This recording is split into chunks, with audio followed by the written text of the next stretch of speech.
Hello again. Throughout Mental Health Awareness Week, I have been sharing different techniques that I believe can help you to take that first important step in taking back control over your emotions in a particularly intense moment and to break that vicious cycle of chronic stress. All of these self-soothing techniques are intended to be empowering, giving you a way to take back control over the negative emotions that are adversely affecting your body. However, these techniques should still be considered as a short-term measure, a mental health first aid. They just give you that headspace to cope with the emotions at that given time. They are not a long-term solution. For that long-term fix, you will need to learn more techniques and strategies and gain a greater insight into what is actually triggering those negative feelings that are causing you distress.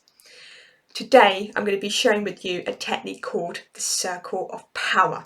This particular tool not only helps to regain that sense of control over your emotional state, it's also a really nice exercise to do if you want to have that moment of relaxation, a moment of stillness and no stimulation, especially if you have to work on a computer for long periods of time.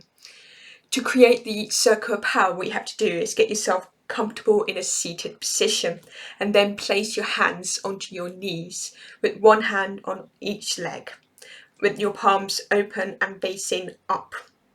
You can then close your eyes and imagine a ball just sitting in the palm of your right hand.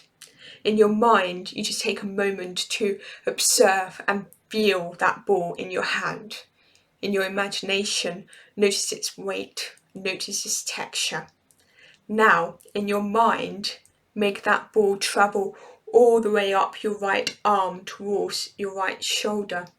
The ball then travels across your collarbones all the way over to your left shoulder and then begins travelling down your left arm all the way down to your left hand. It then travels back to your right hand, closing the circle. So let's do that again. The ball travels up your right arm to your right shoulder. It then travels over the collarbones towards your left shoulder and then back down your left arm. It reaches your left hand and then goes back to your right hand. Keep that ball travelling in that circle.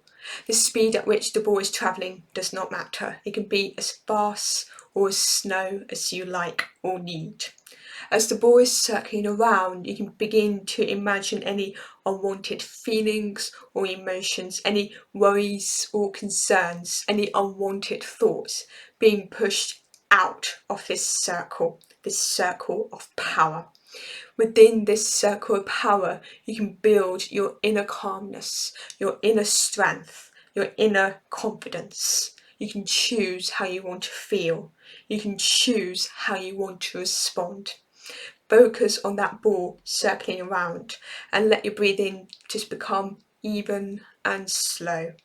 Let the circle of power still the mind and calm the body. Let the circle of power help you to regain control, to return your body to where you want it to be. Have that ball circling round for as long as you need at any speed you like. And when you're ready, but only when you are ready, you can bring that ball to a halt. Stop the circle and let your eyes open, feeling restored. So that is the Circle of Power. And it is a lovely technique which is really empowering and calming. And it can be used in a wide range of situations. Whenever you begin to feel overwhelmed or just not coping with what is being thrown at you at that given moment, or when you just want to have that much needed time out to rest and recuperate. If you're spending long hours at the computer, this exercise can be done at different intervals throughout the day. You should just choose a time to move away from the screen and counteract the negativity that you may have been experiencing that is beginning to make you feel stressed or is perpetuating the anxiety that you're already feeling. So that is the last technique for Mental Health Awareness Week. If you would like to learn more techniques, please do contact me via my website at soothingstressstrategies.com to find out more about stress management. Bye for now.